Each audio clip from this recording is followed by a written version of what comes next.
Une constante dans toutes ces élections européennes, c'est une abstention, peut-être même fondamentale et majeure pour ce scrutin. Et en même temps, il y a une vague populiste qui monte.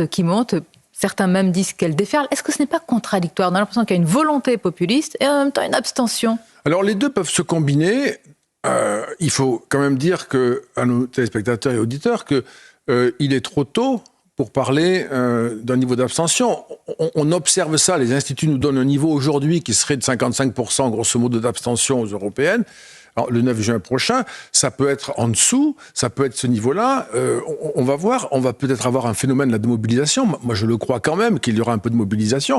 Mais c'est pas contradictoire en l'état actuel des choses d'avoir à la fois une intention de voter populiste plus répandue et une intention de s'abstenir assez massive. Parce que ce n'est pas forcément les mêmes électeurs. Il y a aujourd'hui plutôt une démobilisation de l'électorat, on va dire macroniste, qui peut peut-être se remobiliser, mais qui aujourd'hui est plutôt relativement démobilisé, ce qui peut expliquer une partie de l'abstention. Il était très mobilisé en 2019.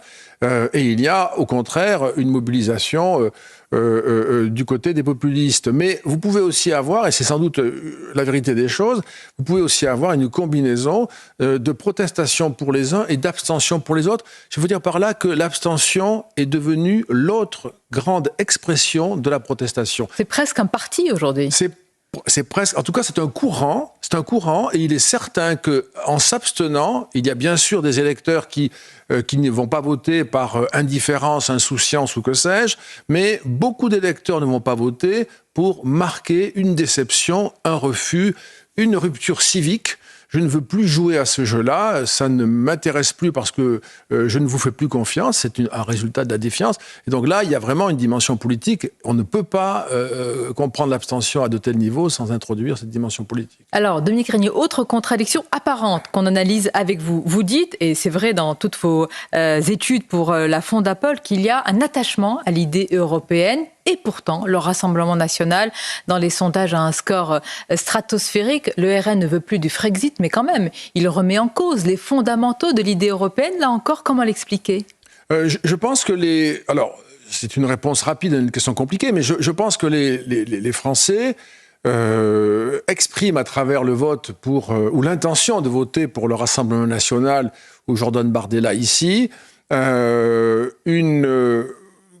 une insatisfaction, on peut même parfois dire une colère qui ne cesse de faire connaître et qui cependant ne produit aucun effet. Comme si nous mettions, je dirais, avec notre système et nos gouvernants, comme si nous mettions les Français au défi de passer le cap, c'est-à-dire d'aller jusqu'à donner à la France une direction émanant du Rassemblement national.